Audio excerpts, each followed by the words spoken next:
Okay, here we go. So, good morning. Lucy Gray here. I am a consultant with a Charter for Compassion, and this is one of our trainings that we're hosting in preparation for the Compassionate Action Conference. This morning, I'm going to go over some details. I'm actually using a slide deck from last year, so things are a little different, but not too much. And then I'm going to jump into a session room and show everyone how to present from one of these rooms. So welcome. We're excited to have you. This is our second Compassionate Action Conference. We've also hosted a youth conference every fall. And this year, I think it's September 23rd and 24th. And we use the Ring Central Events platform. It used to be called Hop In, and then Ring Central bought it a few years ago, and we have a license for it so that we can host an unlimited amount of events. And we're excited to have this be part of the offerings from the Charter for Compassion. It's meant to be a cross-sector event so that we have people from healthcare, education, government, you name it, sharing their work in compassion. The proposals that have come in so far are amazing. We're so excited to offer this to people. And I think it will be a good experience if you prepare. So I'm Lucy Gray. I'm going to guide you through this training. And our goal here is to ensure that you have confidence in presenting in May. And if you don't know the Charter for Compassion, we're a global movement promoting compassionate action and community building worldwide. And this is just a little bit about the conference. The theme is different this year. I haven't updated the slides completely, but we are obviously we're this is taking place online, completely virtually, May 13th and 14th. The sessions start at noon Central Time on Wednesday the 13th, and go to the evening hours in the United States, and then we play asynchronous recorded sessions and repeats of the daytime sessions overnight, so that if you're in any time zone, you can drop in and you'll see something going on. And then we start very early in the US on Thursday and go to 4 p.m. So those early sessions on Thursday typically are going to be from Europe and Asia, I think, in general.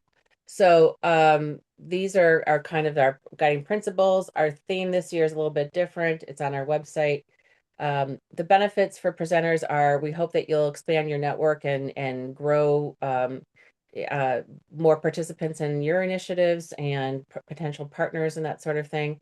We hope that this will be an opportunity for your community to kind of come together too.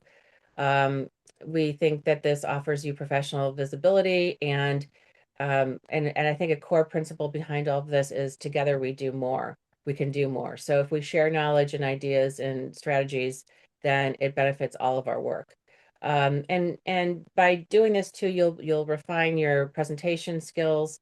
It's an opportunity for that as well. So we really think that that if you dig deep into things, you'll find it to be beneficial. We have different options for sessions. We have 6 keynote presentations. We have panels. We have workshops. We have lightning talks, and then we have asynchronous presentations. So these are pre-recorded um, presentations that people will submit by April 15th, I think is the date, or somewhere May 1st maybe. And those again run at night, not during our live sessions. If you run into a problem where you can't do your live session, you can always let me know and we can switch you to asynchronous and you can record it and send the link to me and I can download your video and put it up on our platform. So if there's some sort of emergency, that's always an option and we're totally fine with that. The participation timeline was as this proposals are due April 15th, which is coming up. You accept your participation as soon as possible after you receive your confirmation. You work on preparing your materials, and then you submit your asynchronous materials as soon as you can. And then obviously you attend a training session. So those are kind of the steps in getting ready for this. There's a proposal form, there's a session booking form, which is important that people do that once they've received their acceptance. And this will let you pick your own time for your session. So make sure that you do that step, otherwise you won't be put in the schedule. And we want, and also there's a limited amount of slots per hour. So we want you to book that as soon as possible to get the time slot that you prefer. And then there's a form for submitting the link to asynchronous presentations. We need you to, for those people, we need an MP4 video file uploaded to Google Drive or Box.net or whatever cloud service you use, and you send us the link and we download it and then upload it to our platform. Please do not send us a YouTube video because I can't download that necessarily. So it needs to be the video file that you create when you do your recording. So here's the checklist. Again, there's also a profile in RingCentral events that you can fill out and make sure that it's complete so that people can look at your profile on the conference platform.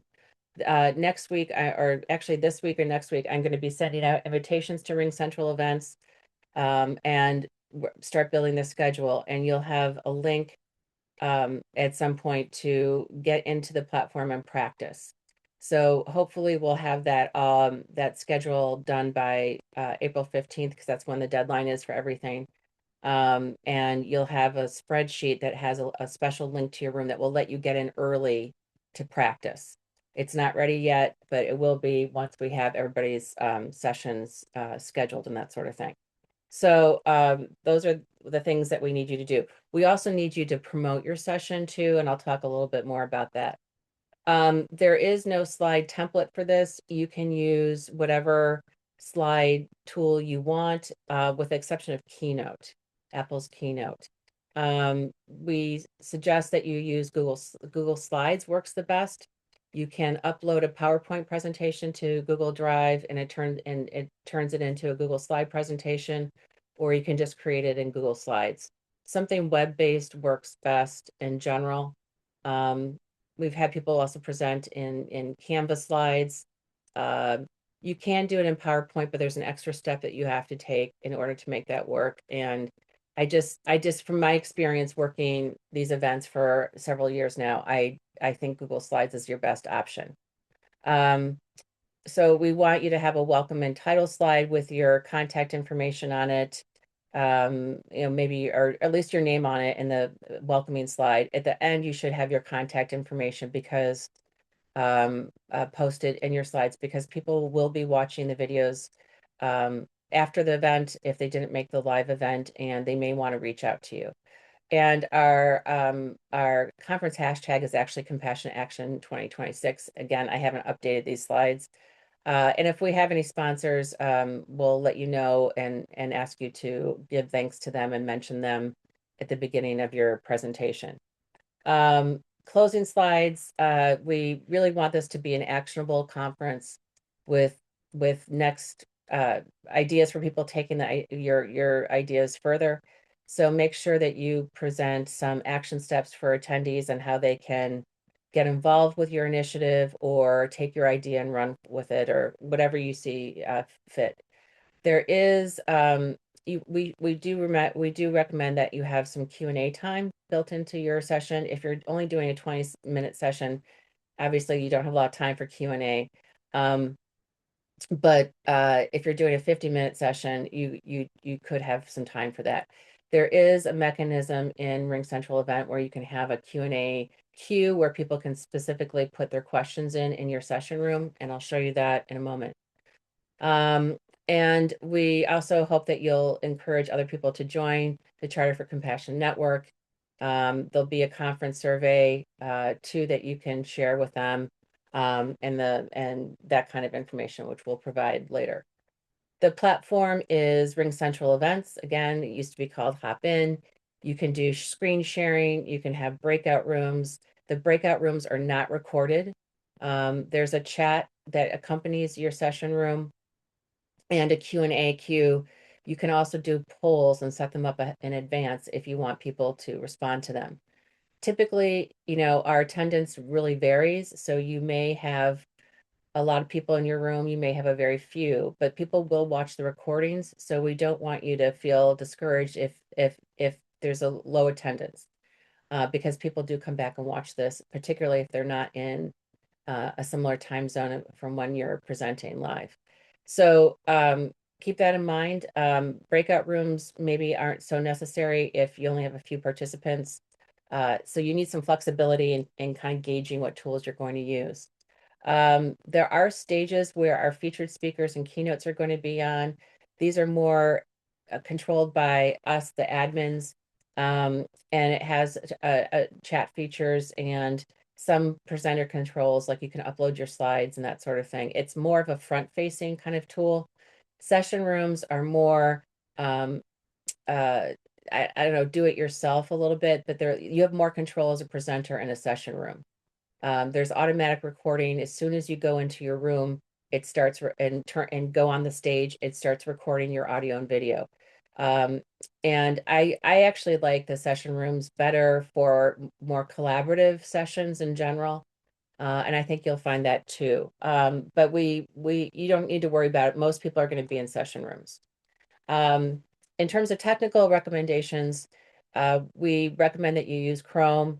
I think you can use Firefox and Microsoft Edge, but Chrome works best. We recommend that you have ear headphones or earbuds to prevent echo and improve sound clarity. Lighting makes a difference. You don't want to be in a dark room or have lighting behind you. So make sure that your lighting is adequate, and have a backup plan in case something goes wrong, in terms of something not working. And that could be presenting from a secondary device or having a backup copy of your presentation. You just want to be prepared. That's all. And if you practice and that sort of thing, you should be fine. Um, you want to run through your presentation, a few times before the event if you have never done this before in particular.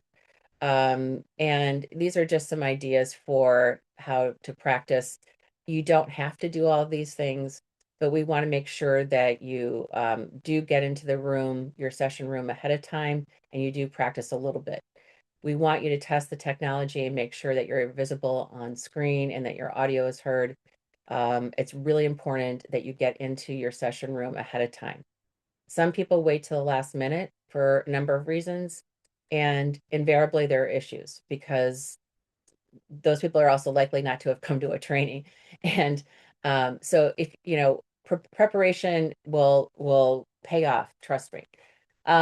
So engaging with your audience, we recommend these. Again, these are nothing is in lockstep here. Um, start with some introductions. It says, use the map slide to have attendees share their locations. We used to have this, we don't do it anymore.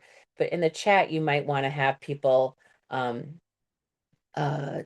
say where they're from and what the weather's like or something to kind of uh, uh, engage your audience and build community. You may want to have some questions that you want to ask the audience and get their feedback on. In session rooms, the default is going to be a moderated room, meaning you and your co-presenters will be the people who can get on stage and turn on your audio and video. There is a button for people to click on, and they can request to have their audio and video turned on so that they can be on stage with you. And so if you want to have like a Zoom-like conversation, you can enable people to turn on their audio and video and join you on stage so it's more of a collaborative conversation. Otherwise, they'll be using the chat for communication, and you can ask for questions and have them respond in the chat if you'd like. I think that if you don't let people up on stage, you get more of a clean recording if you're doing a traditional presentation. If you want more of a conversation, then allowing people on stage with you is a good way to go. So you do want to kind of keep your eye on the chat, um, and finally, using inclusive language, particularly language that avoiding things like idioms. We do have a global audience. and not everything will be, completely understood if you're using things that are kind of particular to North America in general. So be just aware of some of the things you can do to make it accessible for people whose first language may be something other than English. We'd love you to promote your session through Twitter, LinkedIn, Facebook, email, TikTok, if you're up for that sort of thing. That's a core part of this, is that you promote your session in the conference so that we can get people into our rooms. There will be a social media toolkit that's coming. And after your presentation, within a week or so, we'll send you a folder which will have your recording in it. And you can download that and use it however you want to. You can upload it to YouTube. You can um, cut it up for social media purposes. But you'll have an actual video copy, a copy of the file of your presentation. You um, there is a replay section where people will be able to watch the recordings. Those recordings are not downloadable for anyone. So it's just you have to view them on our platform. So there will be recordings available for people. Typically, we have to trim them a little bit and publish them, and it takes us some time to do that. So depending on how many people we have helping out with a conference, we try to have that done as soon as possible, but sometimes it's a little bit longer if we're busy. We recommend that you follow up with attendees and respond to questions. You can ask for their email addresses and follow up with them afterwards. Um, and there is an area in your session room where you can upload materials. We actually have to do it for you. So if you have a handout or something, you can always send it to me and we'll put it in your session room so that people can download it who come to your room. And we hope that you'll connect with these new contacts and continue the collaboration. That you've made at the conference. So there are tech resources for you available for you. There's live tech support from us, and RingCentral also has a chat that you can use. There are platform guides that we've developed. I believe they're in the toolkit, and you can do a tech check on your own. You don't necessarily need me. Um, before the conference. If you're a stage presenter, you have to schedule one with me because you can't just do it on your own. But session room people can do things in general. These links are not good because I haven't updated them for 2026, but there is a conference website and an overview and so on and so forth. So I'll update the slides and send you the link. Uh, the idea behind this is that you're sharing knowledge, you're inspiring action, you're building community, and you're creating change. It's a multi, um, it takes a lot. It takes a village to create a movement, right? And hopefully we're gonna get some villages going with this conference. So thank you for your commitment to doing this. It matters, and your expertise and experiences will inspire others to do good in the world. And we hope that you'll see the benefits of connecting globally with lots of people. So that's kind of the bottom line in terms of framing the conference. I'm going to stop for a minute. I'm going to ask if there are any questions, and then I'm going to jump into the show and tell portion of this training. So Sherry, how does that sound? It sounds great. That was super, super helpful. I have several action items. I want to go back and tweak my slides. This was super helpful. Okay, great. And uh uh okay, so let me go into the show and tell piece of this because I think that's really helpful too. All right, Perfect. so this is what a session room. I'm going to open up a session room and show you what it looks like. So right now, people register. You don't have to register yourself too, by the way. That's I'm going to send those links out hopefully in the next couple of days. You're going to be registered on this conference platform, which will allow you to get in. It will look like this. It will say, the event is starting. We'll give you a link to your room that will let you get in early before the conference site is really live. Um, and you'll be able to go into your room. The front end of it looks like this right now, which is really not public because we have people. Oh, that's not good. It's not supposed to be like that. We'll have to fix that. But people are registering on the conference, on the Charter for Compassion website. They're not being directed to the conference platform yet. But in short, there is a link to the conference platform where you can go in and enter the conference, and this is what you will see. Um, and we want you to create your personal profile when you go in here, which will give people information about you so that they can connect with you. And you should be able to preview the event too. So I'm going right now into directly into a session room, and it's going to open up. This is our training room. But you'll notice on the left-hand side, there is a reception page. The stages are here. Session rooms will be listed here. There's speed networking, which is a way to kind of get to know people before and during the conference. If we have sponsors, there'll be an expo with booths. And then I'm going to go back to the reception page on the right-hand side. So like most of your content and things are going to be showing in the middle. Think of this as a triptych. You have buttons over here. You have this middle section. And then on the right, there's a collapsible window that has some additional features. Right now, I'm in the main event. So there's a chat for the main event. There's polls. There's people. You can see who's registered. We don't have people registered right now. And then any documents that we've uploaded are here. So this collapsible window, you can open and close at any time. And you'll have a similar window when you are in your session room that has the same kinds of tools. It kind of mirrors this portion. You also will get direct messages from people here where this envelope is. Notifications will be under this bell. And then your personal profile can be edited under that circle that you see here. There's also a help center that you can visit, and you can change the interface of the platform to a different language if that would be more helpful to you. It's not going to translate everything. It's just going to translate like the button names and that sort of thing, the actual conference structure.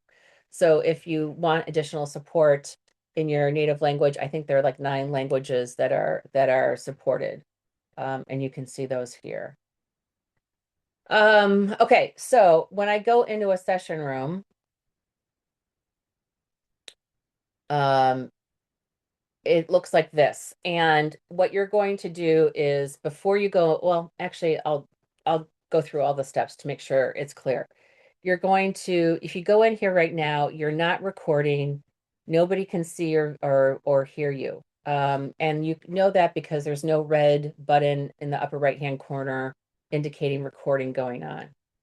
And not everybody will have this. You will have this because you'll be assigned to your room this button that says join stage. And when you do this, once you apply your selections to this, you will be recording. Okay. So in this setup window, it's going to ask you to confirm if you want a background. You can change it. You can upload your own if you want to. You can just blur your background.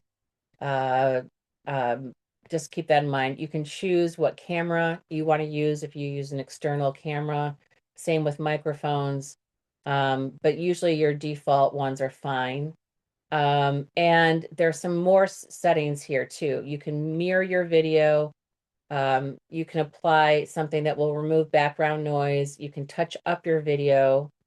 And you can put a soft light on yourself. I don't think it makes that much of a difference, but you can always do this if you want to. Then the next step is to run the pre-event check. And this is going to test your audio, your video, your connection, your internet connection to see if that you're all set up to stream. And it takes maybe 2 or 3 minutes to do this. You do not have to do it all the time. Every time you join a room, you don't have to do this. But you want to use this pre-event check at least once to make sure that everything is working properly. It's also a good thing to use if you're running into issues. If you run into connectivity issues, you may want to turn off your video when you're presenting. That also alleviates a lot of problems sometimes. But generally, we have not had a lot of people have problems if they've followed these steps. So this, I'm not going to go through the whole thing, but it leads you through a testing scenario where your audio, your video, your connectivity is tested, and it will give you the results at the end. So I'm going to just join the stage right now, click on apply selection, and I'm now on stage. People, and now it's not recording right now because this platform is not live. But it should say recording here if it is recording. And generally it's I don't know why it's actually saying not recording. It should be recording. Um, but anyway, you can see that my audio and video are on. You can see that I have some tools at the bottom here, and you can see that I have a new tab over in the right-hand corner. So this was our event chat, and I'm going to change the colors on these so you can see them a little bit more easily. This is the event chat here. This is and then these are the polls for the event, the people that are in the event, the docs for the event. This tab is for your session room. It will say session or stage if you're on a stage. And you will have a chat that's dedicated to your session, polls dedicated to your session. The people tab will show you who's in the room. And if you've given us any documents to upload, we can upload them here to this section for people to download.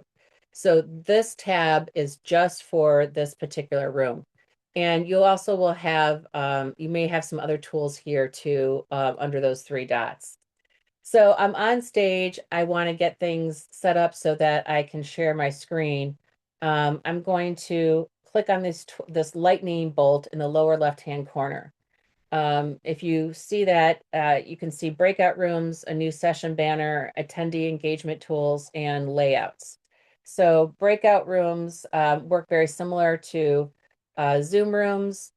You have to have a minimum of 4 people in order to do it. And you can have it automatically pull people back into the main room um, at your leisure. And remember, breakout rooms are not recorded. So if you're missing, you may be missing those conversations if you want them to be part of your recording. You don't have to use breakout rooms unless you want to.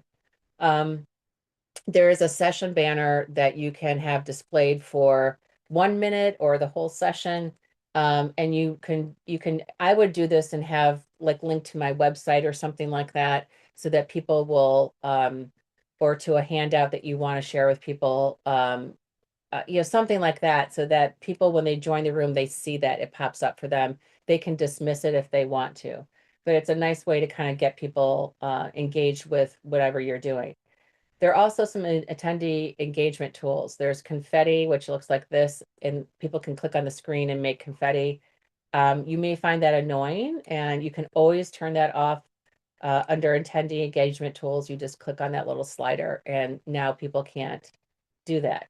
So if you're looking for a really clean recording and that sort of thing without a lot of noise from, it's not going to be noisy, but without a lot of activity from others, you may want to engage, you may want to turn some of these off. It's completely up to you. They can also do emoji reactions and raise their hand if you're having a discussion. So it's up to you whether you want to use those or not, or turn them on or off. You can play around with it.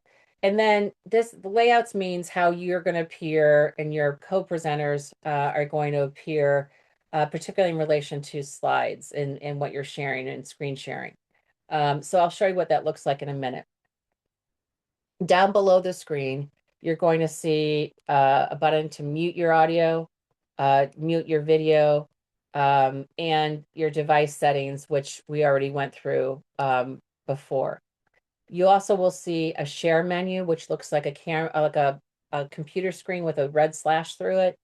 Emoji reactions, if you have them enabled, the raising hand ability, if you have them enabled, a full screen button, and closed captioning, which is always nice to use.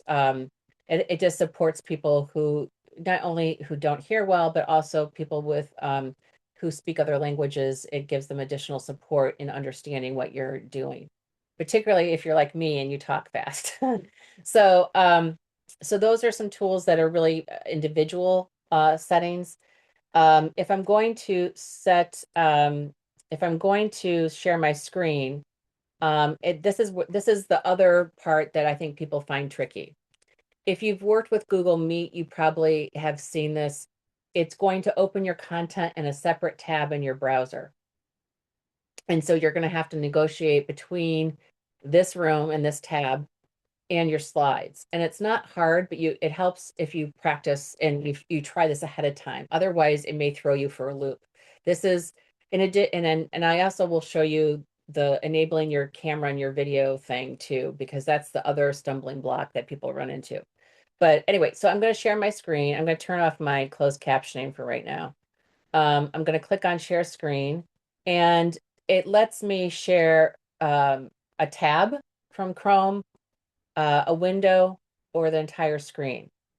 My recommendation is to share from a tab so that what happens when you share your entire screen, this is what happens.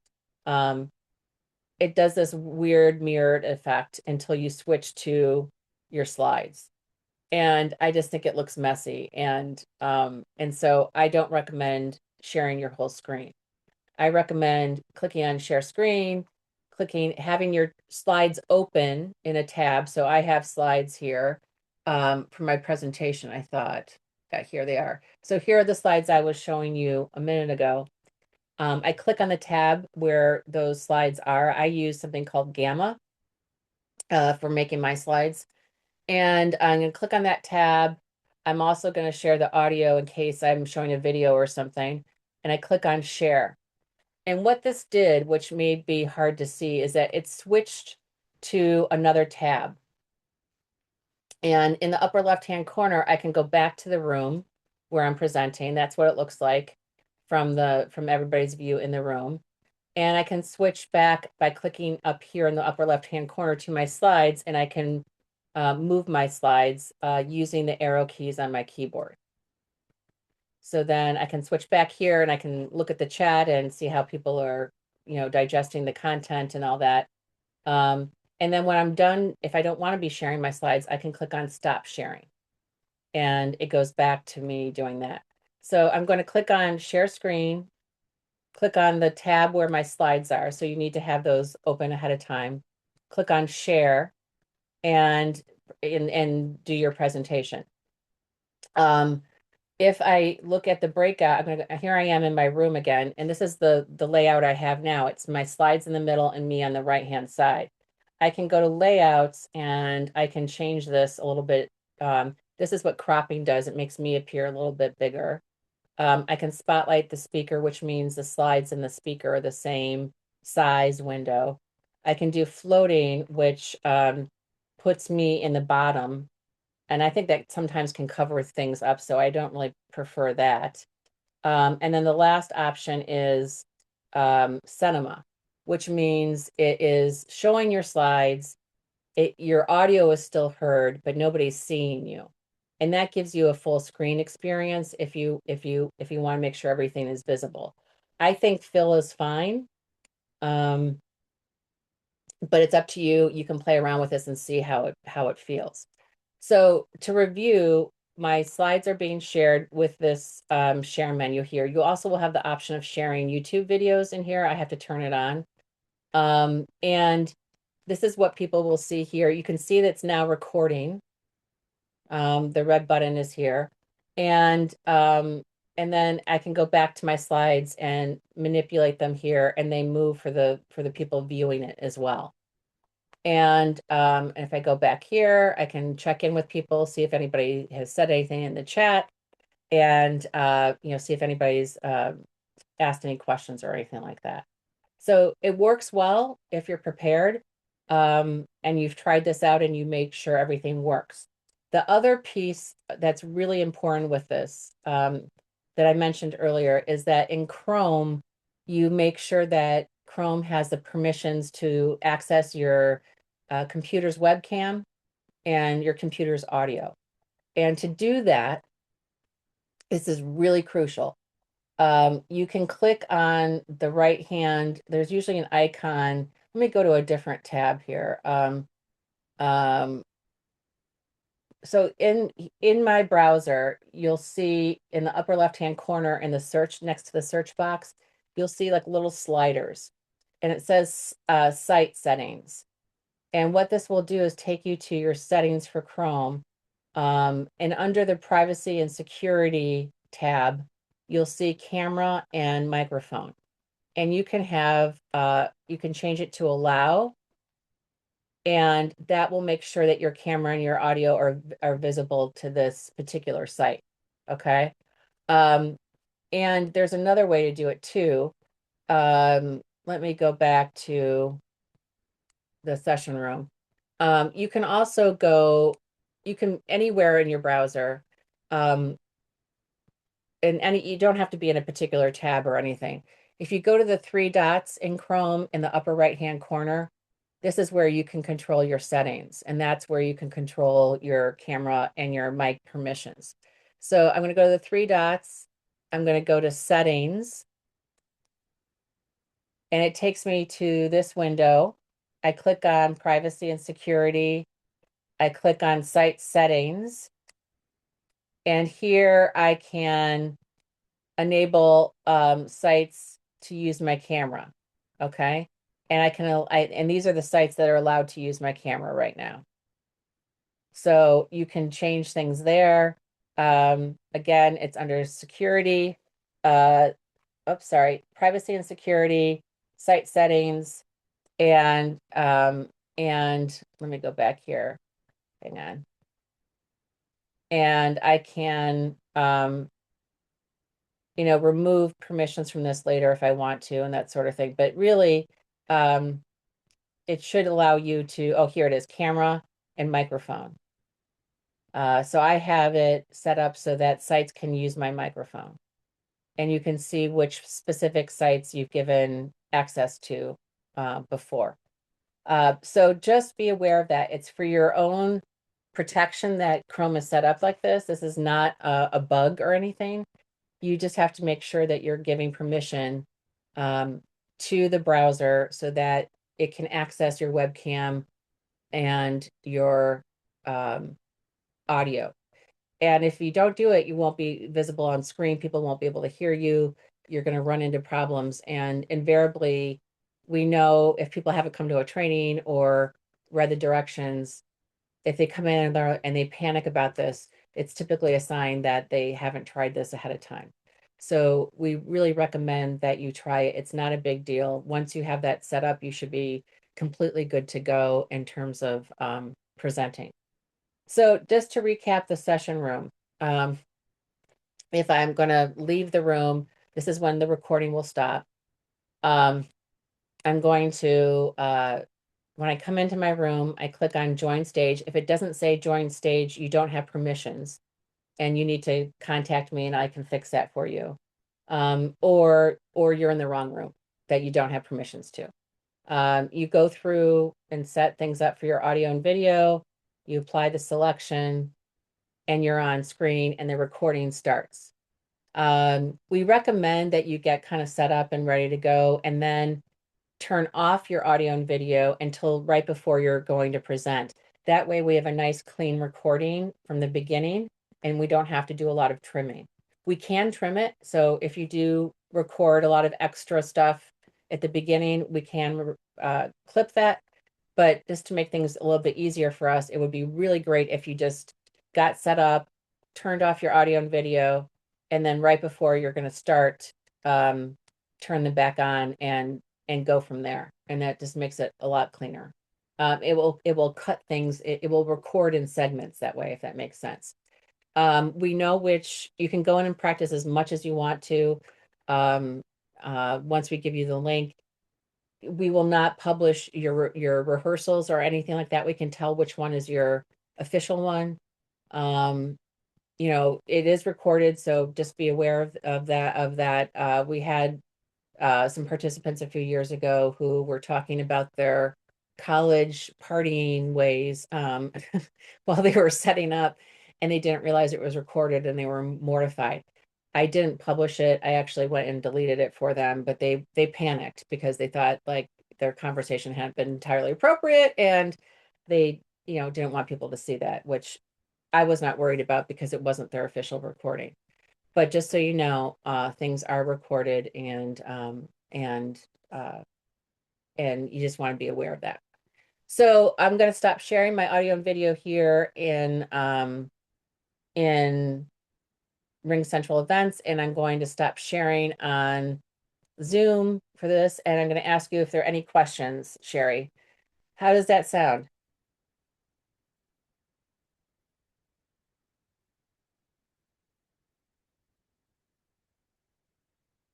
You're muted, I think.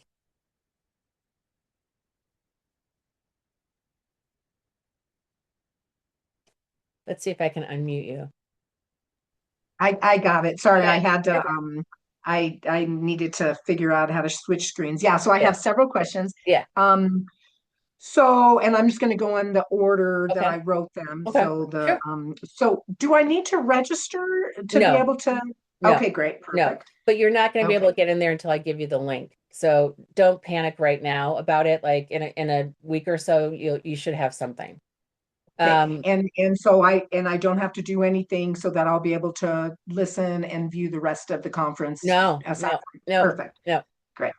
Okay, and then the layouts, I know I'm going to re-listen to this and Yeah. play with it, but just to double check, is there one layout option that gives me my slides and the chat and the ability to see like a gallery view of the people?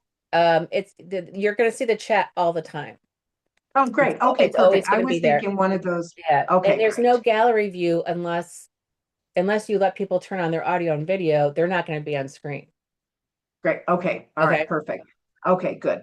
All right. And so then sites can ask, oh, so I was kind of following along with you, Yeah. getting to the Chrome settings. And so my options, I didn't get sites you can use camera. I got sites can ask to use camera. That's So fine. that's not a big That's deal. fine. Okay, great. Yep.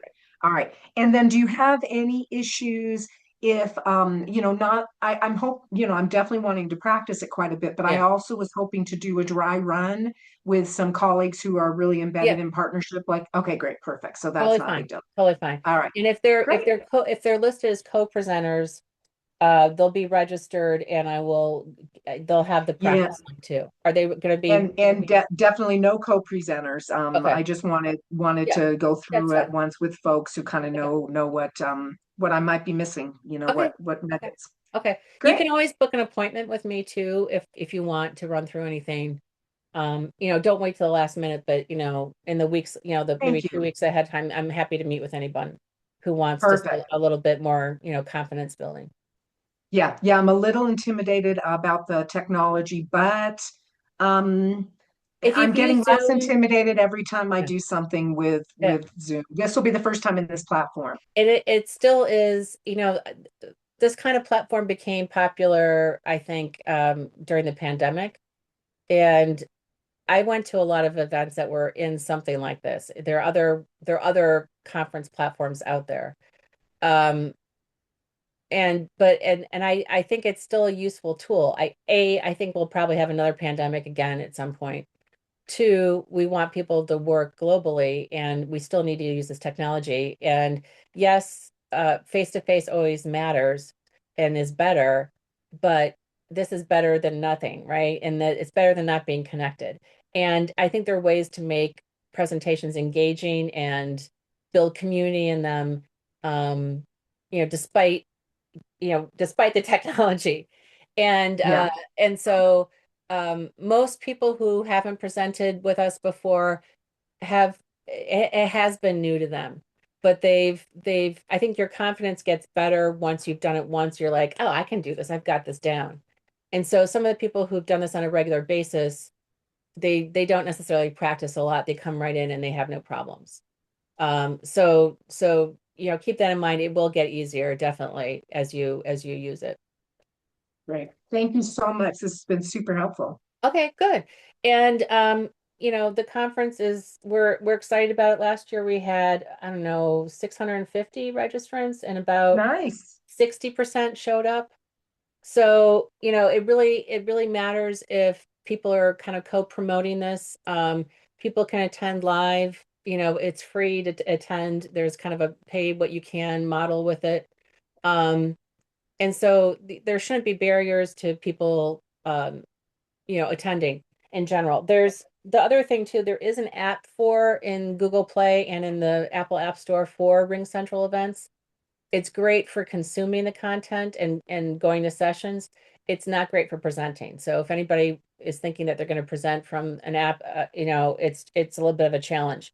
Um, I run a global education conference in the fall, and we've had people from Africa present on their phones before. Um, but I wouldn't recommend that necessarily. I think it's one thing if you're in as a co-presenter or an attendee. It's if you're the main presenter, I think it's difficult. So, Yeah, yeah, I can imagine. yeah, so that is also an option for attendees too, if they want. Sometimes people have things open in multiple devices so that they can see things a little bit more readily. So you could have your presentation going in on your computer and be in the room too on your phone and make sure you're muted, so that you can watch the chat a little bit more easily if that's easier for you. So sometimes people get creative with how they use the platform in terms of supporting their speaking and that sort of thing. Yeah, I think I'll just have somebody monitoring the chat room for Yeah, me so I don't have yeah, to that worry about it. helps.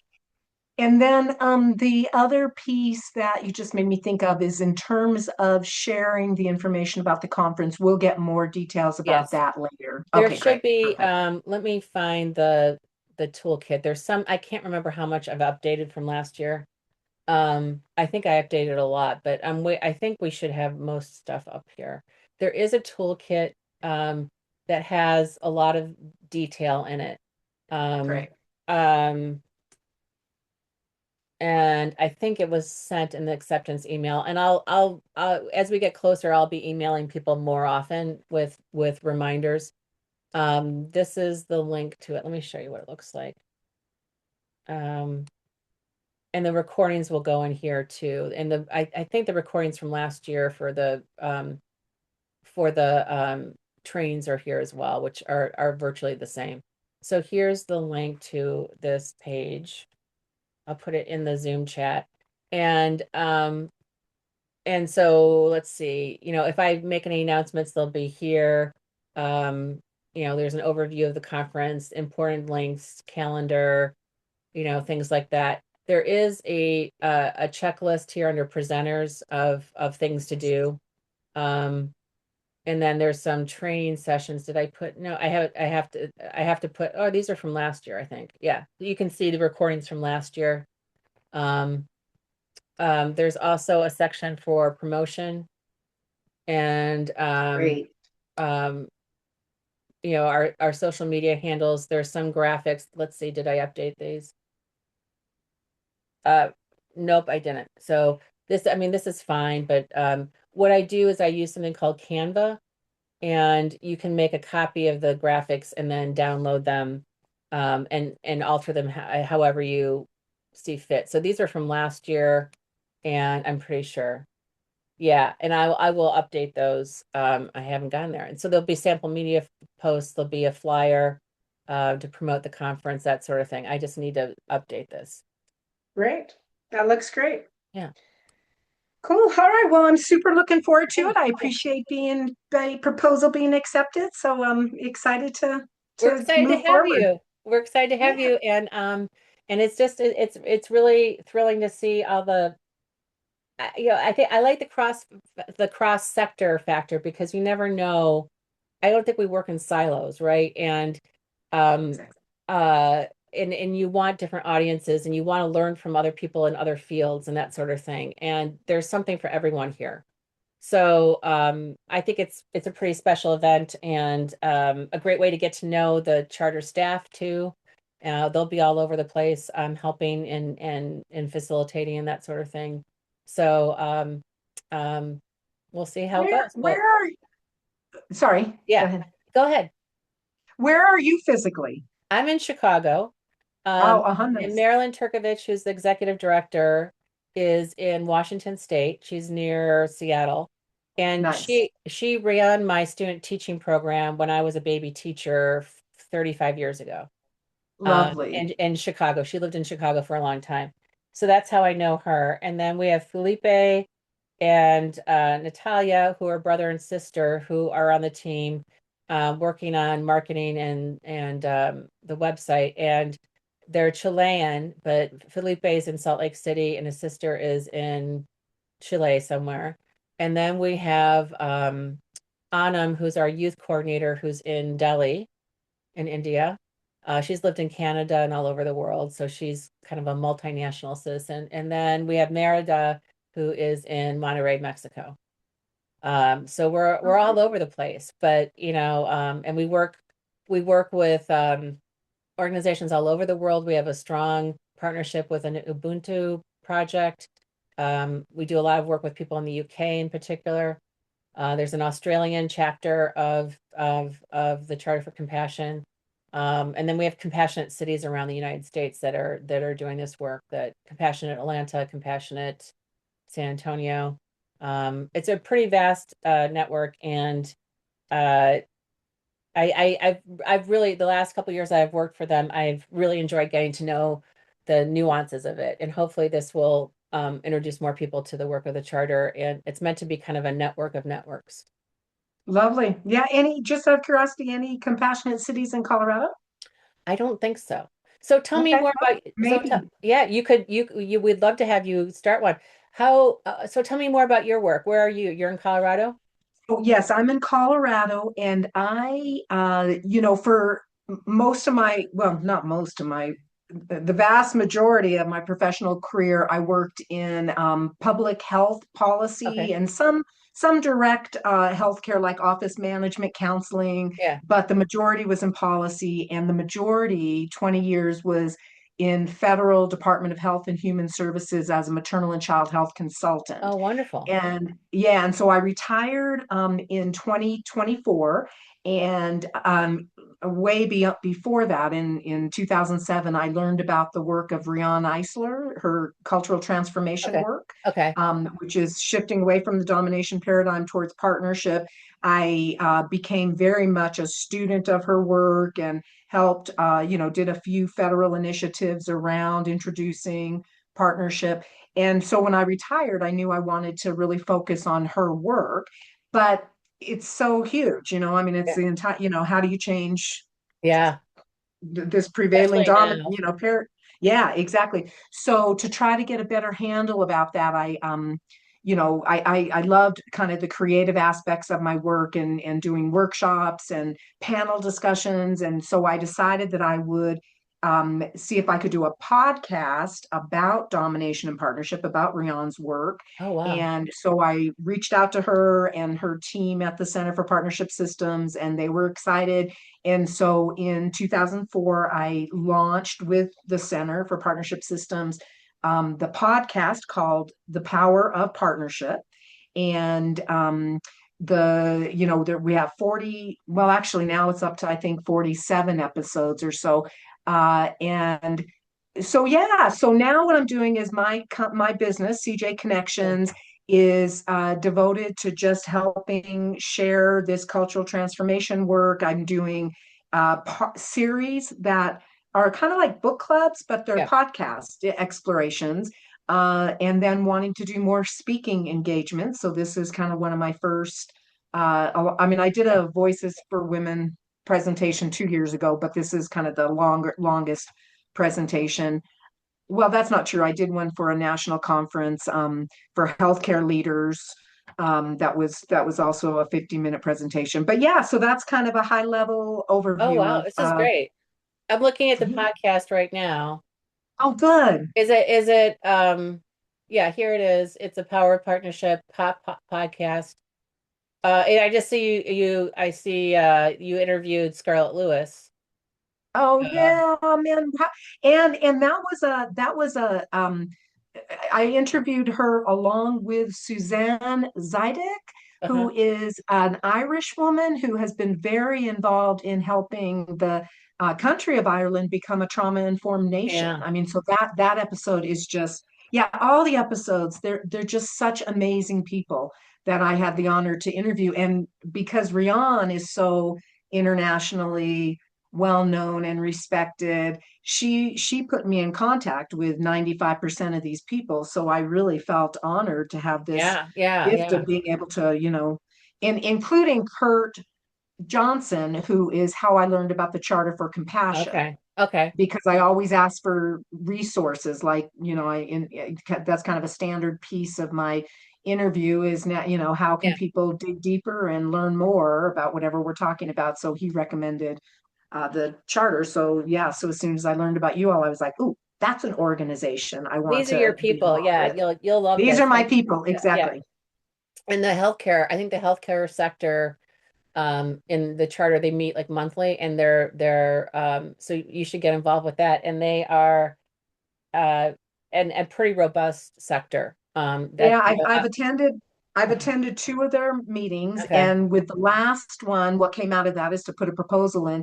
But the proposal is obviously much more general than healthcare for this Yeah. conference. But I am going to put together a webinar series or a podcast discussion series specific to healthcare that I'll run by Marilyn, and Marianne was the other woman in that. Yeah, Marianne Bowl, maybe. Yeah, yeah. Yeah, So yeah. they both offered to take a look at kind of my initial proposal about what a three Oh, great. podcast session would look like. I mean, I already have a pretty good idea, but I'm all about input from people and trying not to Is your get podcast input. on Yeah. Substack by any chance? Do you guys have a Substack yet? No, no. Mm-mm. Because I That wonder, that would be a good next step, but I'm trying not to do any more next steps that sure. aren't leading to actual revenue generation at Oh, this I point. totally, yeah, I'm a consultant, so I totally get it. Yeah, that's always the conundrum is, and I've run these events for organizations and for myself. Like we just did a democracy one, and getting people to pay for admission or for to sponsor is really hard. And people love coming to these events, but they just don't want to pay. And I want to make things accessible to people. So, like what do you do? Yeah, but that model of is tricky, of trying to figure out the consultancy piece. What I'm wrestling with, because educational technology is kind of my wheelhouse. Yeah, I work part-time in a library where I coach a lot of seniors with technology, and there's a huge need where I live of older people who are not tech savvy, who need hand holding. So I'm thinking about branching my consultancy into that population and doing more kind of face-to-face and virtual stuff, and creating like very basic courses and things like that. But it's like it takes a lot of time and effort, yeah. and like, and what is it going to pay off? Is it going to work? Like, so I get what you're saying. Yeah. Yeah, and Um, especially with what you mentioned earlier about, how many people are going to attend your break, your session. And you are so right. I mean, I think for some of this stuff, you're lucky if you get five or six people who say yes, and that's hard to kind of make a living off yeah, of. like, is this worth my time if I do it? But I think what I've found with our events in general is that the the quality of the audience, the audience may be small. It depends on how much we all collectively put out there that this is going on. Yeah. Um, Yeah. uh, but the quality of the audience is good. So like it may not necessarily be like throngs, and things may not go viral. It's really hard to make things go viral unless you're, 25 and a influencer, I guess. I don't Or um, talking about a murder or something. yeah, yeah. And but you'll find I think at a minimum you'll find a couple good contacts and people to follow through afterwards. And I think that's the Yeah. value, is that the people who come to your sessions really want to be there. And Yeah. Yeah. Which is exciting. they really want to interact. Yeah. So, Yeah. and I think the more we do this and the more regular of a routine we get into it, the more the audience is going to grow. That's what we've seen with the youth conference, which this fall will be our third one. Lovely. And we've had good attendance with that. So, Yeah. Lovely. Great. Okay. Well, wonderful meeting you. I'm Yeah. so glad we had a Yes. chance to connect a little bit. That's great. Yeah, it's great. And thank you. And I'll post the recording to that site hopefully today. Okay? Perfect. All All right. We'll right. be in touch soon. Okay. Thank you. Thank you, Sherry. Take care. Bye bye.